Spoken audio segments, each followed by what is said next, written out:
usulkan gitu, kalau penulis itu jangan dibuat pengarang gitu, nanti kerjanya ngarang aja gitu.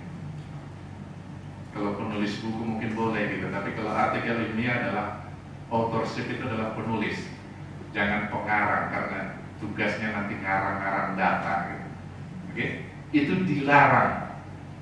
Fabrikasi tidak boleh dilakukan. Kita adalah pencari kebenaran, maka lakukanlah penelitian dengan baik dan benar, validitas dan reliabilitas, baik data orang maupun sistem yang dipakai untuk mengumpulkan data, supaya data yang kita kumpulkan itu benar adanya dan harus dilakukan. Mohon maaf, banyak peneliti proposalnya ada, disetujui, tapi nggak pernah dilakukan penelitiannya, datanya ada. Oke? Ini yang termasuk perbuatan tercela pertama. Yang kedua, penelitinya baik, melakukan penelitiannya sesuai dengan proposal yang dilakukan. Tapi karena semangatnya luar biasa, apalagi yang penelitian berbasis hipotesisnya begini gitu, tahu-taunya hasilnya lain gitu kan, maka tergodalah menjadi kreatif. Kan banyak peneliti seperti itu kan, karena hipotesisnya tujuannya begini, tahu-taunya setelah diamati lain, maka diubahlah datanya. Ini yang disebut falsifikasi, perbuatan tercela kedua. Tidak boleh dilakukan karena kita adalah pencari kebenaran. Maka rekamlah, kumpulkanlah data. Itu tadi, validitas dan reliabilitas harus dijaga. Jadi apapun hasilnya itu adalah kebenaran. Jangan mendikte hasil penelitian, karena itu adalah perbuatan tercela kedua. Jadi kalau data Bapak Ibu hasilnya seperti itu, asal sudah dipastikan bahwa kita adalah pengumpul data ya, kebenaran, bukan pengumpul sampah. Karena banyak juga peneliti pengumpul sampah, datanya banyak, tahu-taunya apa? Data itu enggak kebenaran, validitas dan reliabilitasnya enggak dijaga. Oke? Tapi ini yang utama harus kita jaga. Pada waktu pengumpulan data, kita harus pastikan bahwa data itu benar ada. Maka jangan ragu nanti pada waktu mengolah datanya. Biasanya kan apalagi yang menggunakan statistik kan, begitu hipotesisnya ditolak langsung kreatif kan. Kenapa ya? Bahkan dosen statistik juga suka ngajarin kan, outlier boleh dibuang ya. Kalau outliernya itu betul-betul kenyataan dan kebenaran, kalau kita buang, apa itu namanya? Bukan pencari kebenaran kan? Ya.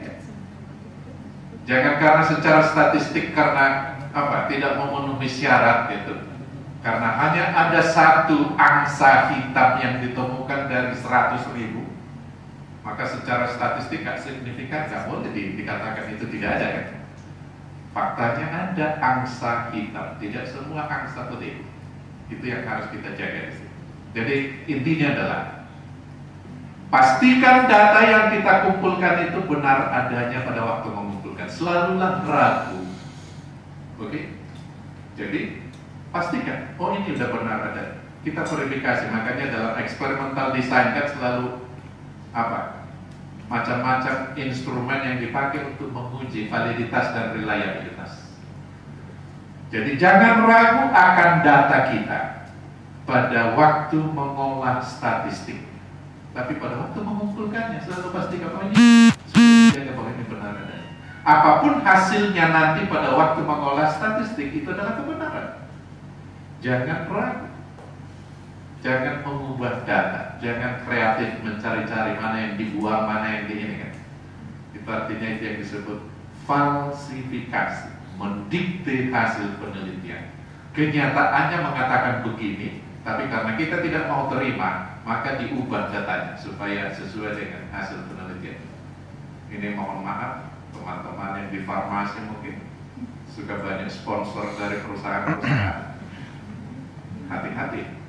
Oke. Jangan pernah mendikte hasil penelitian. Oke. Kita adalah pencari kebenaran. Oke. Jadi itu adalah perbuatan tercela kedua yang harus dihindari. Yang ketiga, itu yang paling populer saat ini adalah apa? Plagiarisme. Ini juga. Idenya sebenarnya apa? Plagiarisme ini terutama nanti dalam penulisan. Bahasa sederhananya itu kita udah bilang itu supaya diganti. Kalau plagiaris kan nanti banyak orang menganggap itu keren gitu kan. Jadi harusnya diganti maling. Excuse me boss, you have a text message. Kan menjadi lebih tersentuh kan. Maling apa? Maling ide. Maling data mungkin. Data orang lain. Maling apa lagi? Mau kita perluas? Ini banyak terjadi. Nanti hati-hati dalam penulisan. Maling pernyataan. Sebenarnya kita buat di tulisan kita itu pernyataan begini-begini, tentunya itu milik orang lain. Kita tidak akui. Berarti kan kalau kita tidak mengakui bahwa itu milik orang lain, berarti itu kita menganggap milik kita kan. Malingnya di situ. Milik orang lain dianggap milik sendiri kan. Mau diterusin lagi. Yang sering terjadi apa? Maling kalimat. Cuman diblok dari tulisan orang kan, dipindahin. Maling paragraf. Maling bab. Oke? Saya kira di Jogja yang terakhir yang terkenal itu kan Anggito yang ini kan katanya akhirnya ada nggak tahu siapa yang nulis itu gitu kan, karena itu tadi ada kalimat, ada paragraf milik orang lain masuk ke situ kan, kita tidak sadari atau tidak mengakui dan diklaim menjadi tulisan kita kan. Jadi hati-hati nanti dalam menulis. Oke? Jadi saya mau katakan di sini itu adalah perbuatan tercela. Rangkailah kata menjadi kalimat, kalimat menjadi paragraf, dan paragraf menjadi keseluruhan tulisan kita ini. Jika menggunakan pernyataan orang lain, ide orang, sumber. Oke?